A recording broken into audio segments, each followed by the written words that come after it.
24. Mesin yang sama dengan CR-V 2400. Dia double muffler, dan ini double mufflernya asli ya. Dan kanan kiri itu keluar gas buang. Ini interiornya dia mayoritas warna beige karena ini adalah varian ATPM. Nah, ini udah elektrik. Jadi tinggal dipencet aja.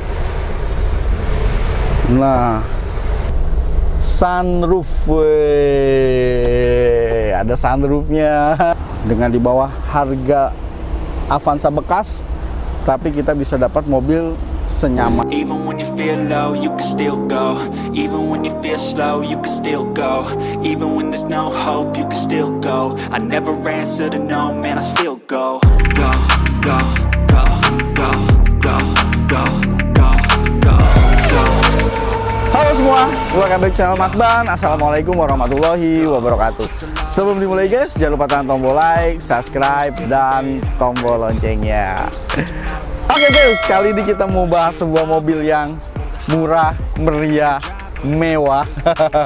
Ini adalah Honda Odyssey 2010 atau Honda Odyssey RB3. Jadi kalau teman-teman pernah nonton konten Mas Ban, dulu Mas Ban pernah bahas Honda Odyssey RA6 atau Honda Odyssey generasi kedua. Dan ini adalah Honda Odyssey yang generasi keempat. Seingat Mas Ban, sekarang sebenarnya juga ada Honda Odyssey generasi kelima atau Honda Odyssey versi RC.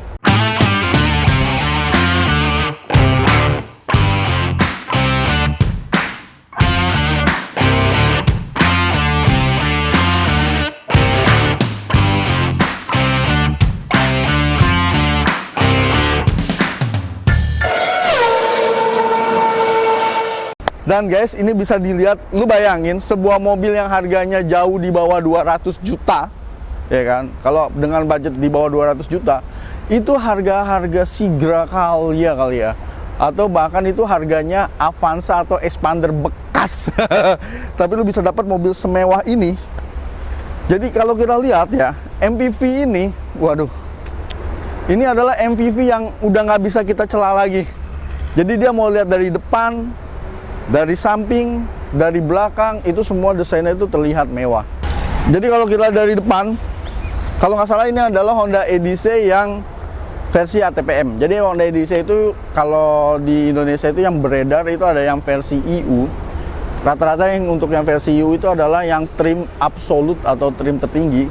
Dan kalau Honda Odyssey yang versi ATPM itu kayaknya bukan absolut deh. Banyak sekali spek-spek yang kurang dibandingkan dengan versi EU yang absolut. Walaupun begitu, kalau dari depan ini lampunya dia sudah proyektor. Untuk mobil 2010 itu keren banget. Walaupun ini belum full LED, kayak lampu sena segala macam, dia masih menggunakan bohlam. Dan ini sudah ada fog lamp. Di sini juga di bawah bumper sini ada list chrome yang bikin mobil ini bukan cuma sporty, tapi punya kesan mewah. Dan menarik ya guys, kalau kita lihat mesinnya,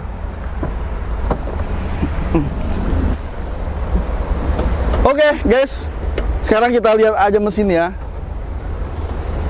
Wis, nih, mungkin banyak teman-teman yang takut. Wih, memang Mas Ban, mobil ini kelihatan keren dan harganya sekarang udah murah. Tapi pemeliharaannya gimana, spare partnya gimana, dan bla bla bla bla bla.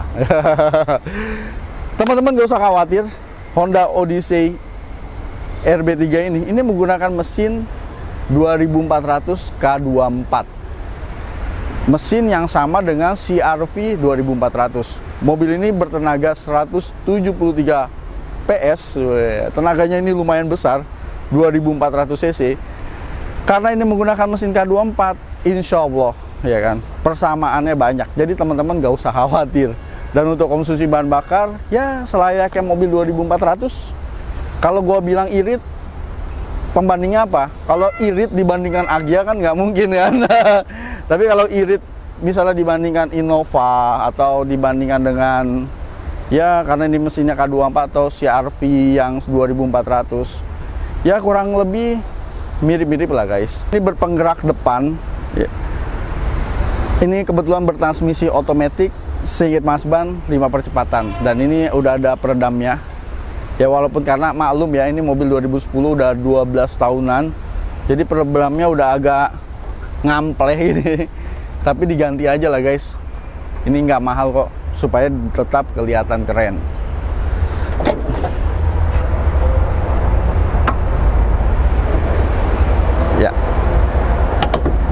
Oke, guys, sekarang kita lihat dari bagian samping. Ini panjang banget. Dia walaupun pendek, jadi makanya nggak salah. Ini sebenarnya MPV, tapi bisa dibilang rasanya kayak sedan karena mobilnya panjang dan pendek. Dan satu lagi, kelemahan mobil ini ground clearance-nya itu nggak terlalu tinggi, guys. Jadi kalau teman-teman yang rumahnya mungkin ada gajlukan atau polisi tidur tingginya setengah meter, mungkin banyak nyangkutnya ini mobil. Jadi ini punya ground clearance yang rendah. Untuk ban dia menggunakan ban 215 55 ring 17. Dan mungkin nggak asing ya sama model velg yang seperti ini. Ini sampai kalau nggak salah ini dari RB1 juga velgnya ini kurang lebih bentuknya seperti ini. Untuk handle pintu dia sudah chrome, tapi belum smart key karena kuncinya masih menyatu sama remote. Sementara yang varian absolute kalau nggak salah yang di Jepang itu untuk varian dari RB1 pun dia sudah smart entry. Ini belum smart entry, guys.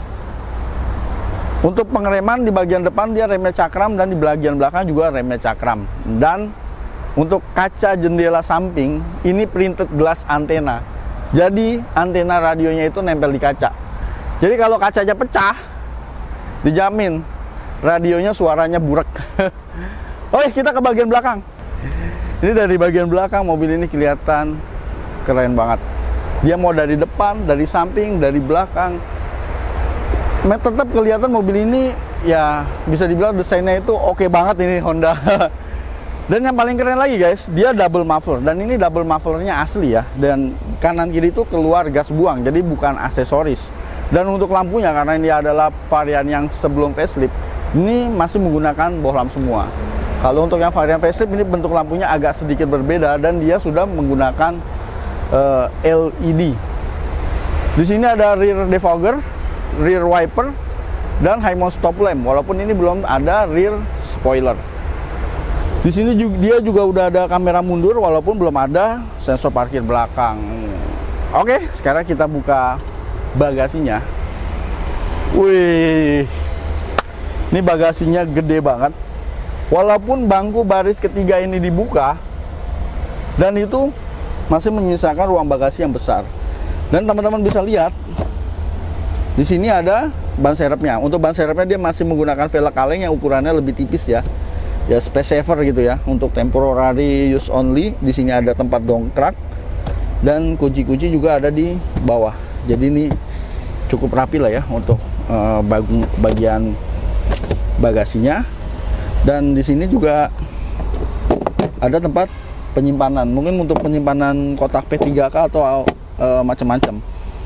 Biasanya kalau orang modifikasi Odyssey yang untuk audionya ditaruh sini nih rata-rata. Dan untuk mekanisme penekukannya 50-50 ya, 50-50. Jadi kalau kita butuh ruang bagasi yang lebih besar, nah ini udah elektrik. Jadi tinggal dipencet aja. Nah, dia rata.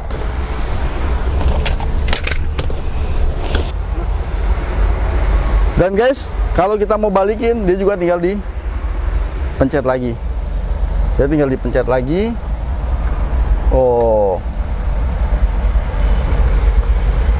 Kembali. Ini tinggal ditarik. Keren banget ya. Tapi sayang untuk pintu bagian belakang dia belum power back door. Memang rata-rata mobil tahun 2010-an belum populer ya untuk power back door. Oke, sekarang kita ke interiornya. Oke, kita buka interiornya. Ini interiornya dia mayoritas warna beige karena ini adalah varian ATPM. Tapi kalau teman-teman ada yang tahu bisa tambahin di kolom komentar. Setahu Mas Ban untuk varian yang IU ya, yang Jepang yang absolute, dia interiornya warnanya itu full black. Di door trim ini materialnya pakai material hard plastik ya. Kecuali di bagian sini ini yang soft touch material sama sini. Jadi kayak dilapis kulit. Dan ini juga joknya dibungkus kulit dan ini ada side airbagnya. Jadi ada airbag di samping. Jadi bukan cuma di depan aja untuk airbagnya. Bahkan dia di pilar juga dia ada curtain airbag. Keren, berarti ini airbagnya kurang lebih bisa jadi ada 6 airbag. Jadi ini juga dikombinasikan sama wooden panel ya di bagian sini. Jadi ini wooden panelnya warna coklat muda.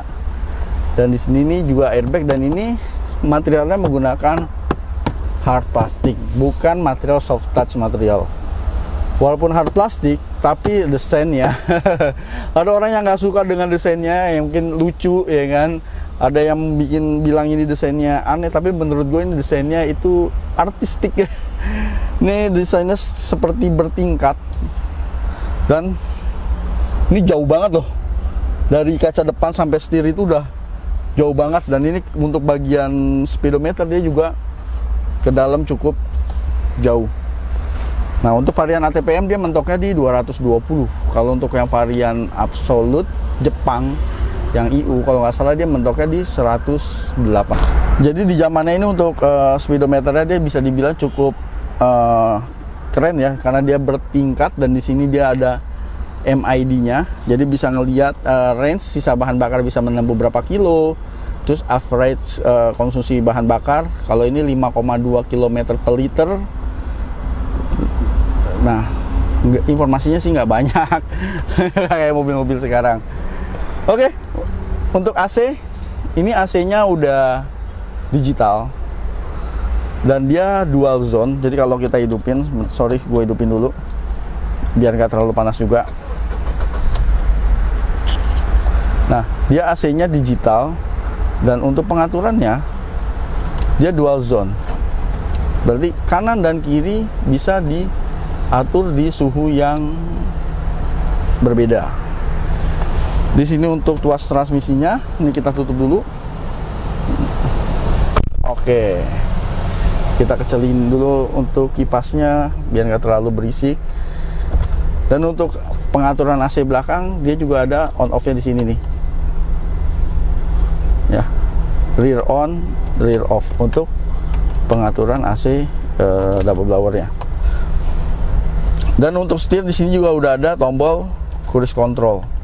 Ini ada tombol cruise control, dan untuk pengaturannya dia masih tilt steering. Udah teleskopik coy. Untuk pengaturannya dia udah tilt steering dan teleskopik. Keren ya. Untuk storage di sini ada laci penyimpanan, dan dia soft opening. Jadi bukanya itu pelan-pelan, nggak langsung jatuh ngegabruk gitu kan. Tuh. Oh. Masih berfungsi dengan baik. Di sini juga ada tempat penyimpanan. Ini naruh recehan kali ya sini ya. Dan di sini dia juga untuk konsol boxnya dia ada tempat penyimpanan. Tuh, yang tertutup. Ini ada cup holder, di belakang juga dia ada cup holder. Dan di sini ada armrest yang bisa ditekuk. Dan kalau misalnya kita punya anak kecil suka pindah-pindah lari-lari, pindah ke depan belakang, ini bisa ditekuk guys. Jadi ini bisa jadi jalan ya buat anak-anak yang suka pindah dari depan ke belakang. Untuk head unit, ini head unitnya Kenwood, karena kalau yang untuk ATPM head unitnya diganti. Memang rata-rata mobil-mobil build up Jepang yang masuk ke Indonesia dijual di ATPM itu kalau nggak salah ada beberapa juga yang memang datangnya sebenarnya ke Indonesia itu audioless, dia nggak ada audionya. Terus di Indonesia dipasangin audio yang aftermarket, bisa Kenwood atau brand-brand lain ya.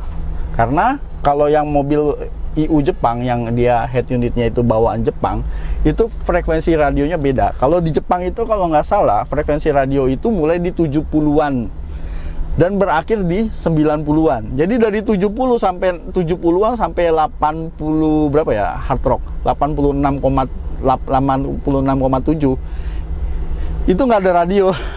Terus untuk radio-radio yang di 100-an itu nggak ketangkep, kayak Prambors nggak ketangkep tuh kalau pakai head unit yang Jepang, karena dia ada perbedaan frekuensinya. Makanya rata-rata diganti sama yang aftermarket, dan yang aftermarket ini dia juga ada kamera mundurnya. Walaupun kamera mundurnya udah agak buram nih karena umur kali ya, mungkin lensanya agak kotor gitu. Oke.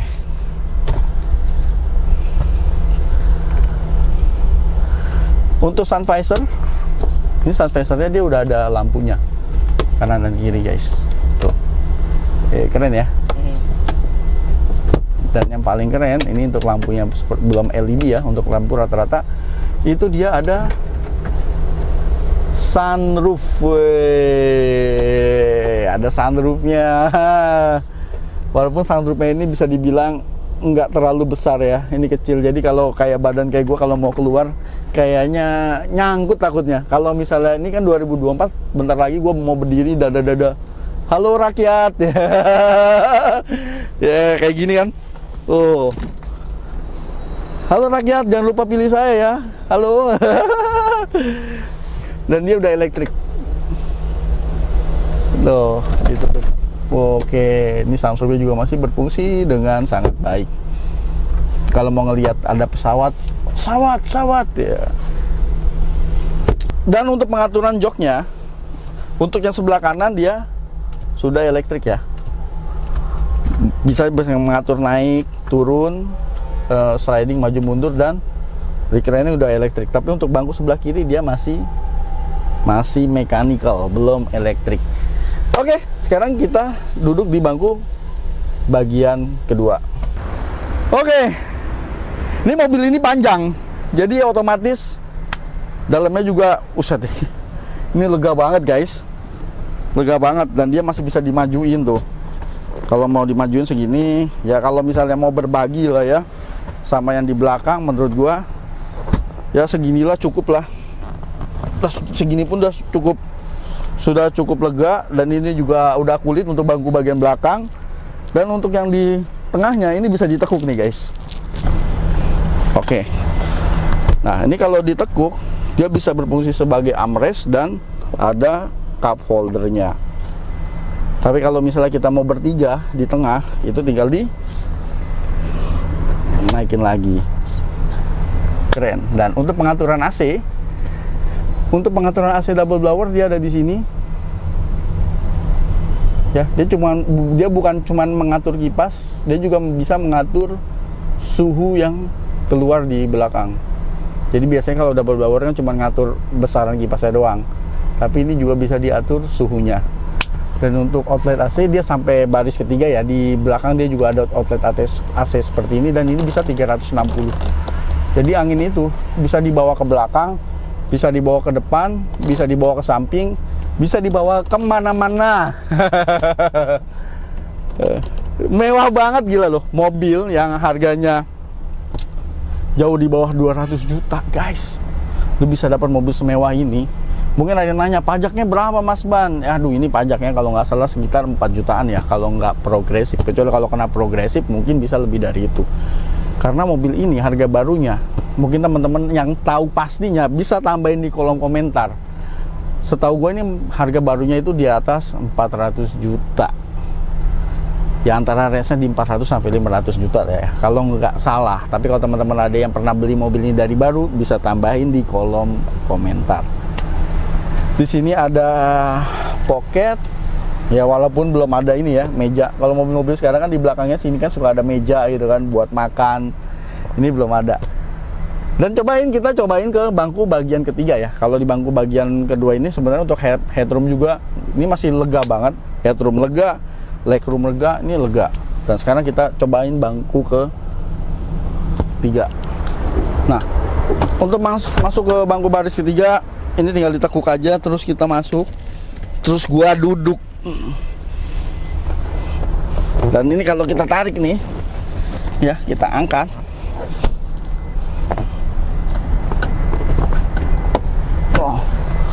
Dan bisa dilihat guys, dia punya legroom yang cukup lumayan ya. Jadi dengkul gue itu juga nggak terlalu mentok. Kecuali yang di depan ini kejam, yang di tengah. Misalnya dia rebahin atau dia mundurin sampai mentok, ya ini baru sempit. Tapi ini kalau diatur di posisi tadi, di tengah juga masih nyaman, di belakang juga dia masih lega untuk legroomnya. Ini mobil ini panjang banget. Udah dapat ruangan yang masih lega, juga masih dapat bagasi yang cukup lega. Dan ini ada outlet AC juga di baris ketiga. Dan di baris ketiga dia di sini ada cup holder dan tempat penyimpanan. Ini nggak bisa dibuka. Dan di bagian belakang ini soft touch material nih. Jadi kalau diraba agak lembut. Dan di sebelah sini ini juga dia soft touch material. Di sini ada cup holder dan ini bisa dibuka untuk penyimpanan, naruh HP kali ya. Tapi sayangnya mobil-mobil tahun 2010 itu belum ada colokan USB. Dan guys, untuk bangku baris 3 kalau gua yang tingginya di 170 sentian, masih nggak mentok sih sebenarnya, masih sisa satu telapak tangan. Jadi kalau ini dinaikin, gua nyender masih enak, masih nyaman guys. Oke, sekarang kita cobain aja mobilnya. Oke guys, kita cobain aja mobilnya. Wes, gini berasa duduk di sedan. Gue kayak berasa nyetir Accord gitu atau Camry yang agak besar. Karena ini duduknya kita emang kayak udah duduk di sedan nih, bukan di MPV. AC-nya juga masih dingin. Dan sekarang kita masukin ke D. Oke. Gila, ini mobil begitu jalan itu mewahnya tuh berasa, kayaknya nih mobil tuh mantep gitu. Padahal ini jalan ini kan bisa dibilang ini cukup rusak ya, karena konblok. Dan dia peredamannya guys, waduh, enak guys. Ya cuman kalau ada yang nanya, tapi kaki-kakinya gimana Mas Ban? Nah, itu teman-teman bisa scroll aja di komunitas atau forum-forum, atau bisa nanya ke teman-teman yang pernah pakai Odyssey untuk kaki-kakinya gimana. Tapi kalau menurut gua sih, kalau mungkin teman-teman biasa pakai Accord gitu, nggak akan jauh dari itulah kalau untuk spare part mobil-mobil Jepang.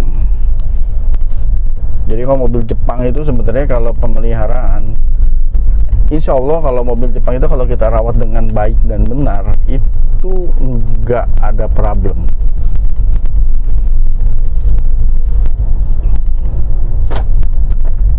Dan tadi pas kita buka pintu juga di sampingnya ini ada skylight. Jadi emang nambah kesan bahwa mobil ini mewah banget. Dan guys, enaknya MPV berpenggerak depan itu kalau di baris kedua itu di tengahnya nggak ada gudugan dan dia bisa flat rata. Jadi untuk nambah juga untuk ruang kaki kita. Kan kalau beberapa MPV yang berpenggerak belakang, dia di tengahnya biasanya ada gudugan ya, sehingga kalau yang duduk di tengah itu kurang nyaman.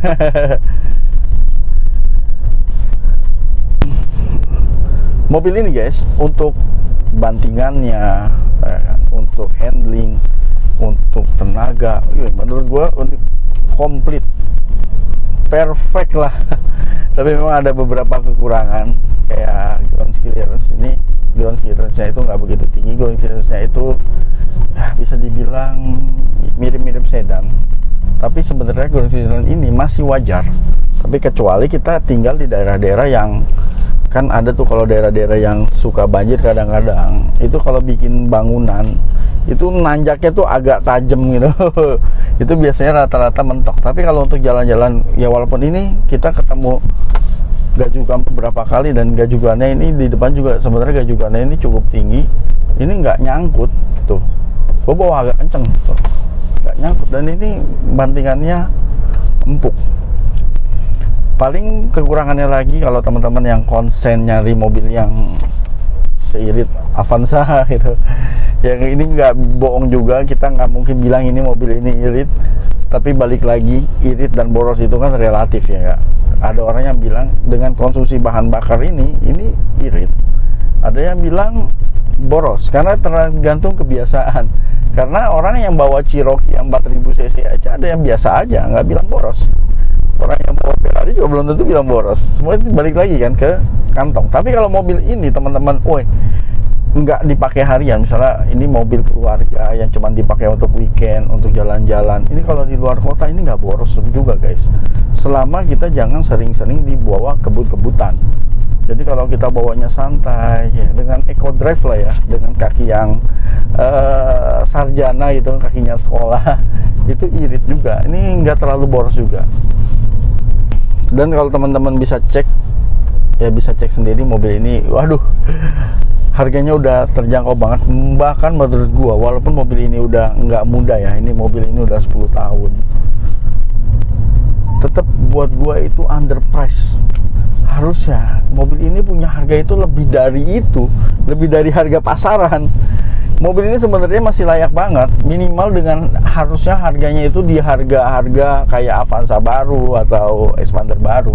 Sebenarnya masih layak, karena yang namanya mobil Jepang, dia biasanya tuh nggak begitu rewel selama kita perawatannya benar dan dipakainya juga dengan benar. Kalau mobil itu dipakai dengan benar dalam arti seperti apa sih Mas Ban? Gini guys, biasanya kita kalau bawa mobil-mobil yang cc-nya besar atau yang tenaganya lumayan, kita tuh gatel buat ngebut. Ya, yang namanya mobil dipakai ngebut, otomatis mesin akan bekerja lebih berat. Transmisi pun bekerja lebih berat, ya, apalagi kalau transmisi otomatis itu semua sebenarnya memperpendek umur dari mesin dan transmisi itu sendiri. Jadi kalau kita bawa mobil santai-santai aja, di bawah 80, 100, nggak usah digeber secara kaget, semuanya kita ayun, dipakai dalam jangka yang waktu yang lama, itu mobil biarpun di atas 100.000 km itu masih enak. Apalagi Odyssey ini menggunakan mesin K24 yang persamaannya itu di Honda banyak banget. Jangankan Honda yang baru, bahkan kadang-kadang gua ngelihat orang-orang yang pakai Estilo ya, itu dia bosan mungkin menggunakan mesin-mesin Honda B series, itu sudah mulai menggunakan di swap pakai mesin-mesin K24. Jadi jangan khawatir sama mesin-mesin K24. Untuk spare partnya itu insya Allah banyak banget. Lu nggak usah jauh, nggak usah susah-susah ya, pesan aja untuk spare part mesin-mesin K24 itu di marketplace ya, di marketplace atau seperti di Blibli, Bukalapak, Shopee, Tokopedia. Jadi guys, kalau teman-teman mau cari mobil-mobil yang lebih terlihat mewah dengan budget di bawah 200 jutaan selain Honda Odyssey, itu ada beberapa pilihan seperti Mazda 8, Serena C26 atau Toyota Navwan. Navwan itu juga harganya itu udah mulai murah guys. Dan sekarang guys, kalau kita coba ini tenaganya,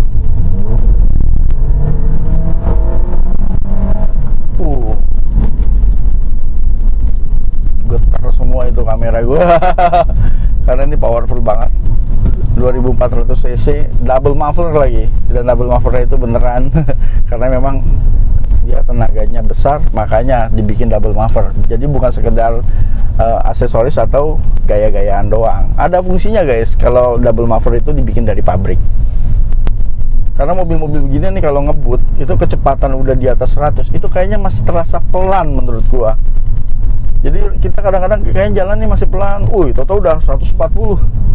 Karena mobil yang aerodinamis kayak bentuk-bentuk sedan itu memang kayaknya cocok banget dibikin untuk sebenarnya untuk kecepatan tinggi. Walaupun sayangnya kalau kita lari di 140 walaupun itu masih enak, kena tilang, hati-hati.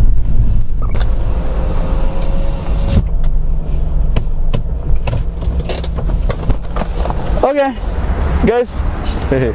Ini Honda Odyssey ini walaupun udah 12 tahun tapi masih oke banget kalau lu pakai di tahun 2002, dan ini bisa dibilang desainnya itu timeless. Jadi udah 10 tahun tetap tidak kelihatan tua. Apalagi ini worth it banget dengan mobil-mobil dengan budget di bawah 200 jutaan. Wow, dengan di bawah harga Avanza bekas, tapi kita bisa dapat mobil senyaman Alphard. Mobil ini dijual, tapi balik lagi Mas Ben nggak jualan mobil. Jadi ini mobil temen gua katanya mobil ini mau dijual. Jadi kalau ada teman-teman yang minat mobil ini bisa cek, nomor ada di deskripsi. Oke, terima kasih telah menonton, sampai jumpa di video berikutnya. Jangan lupa tekan tombol like, subscribe, dan tombol loncengnya. Jangan lupa juga follow media sosial Mas Ben. Wassalamualaikum warahmatullahi wabarakatuh.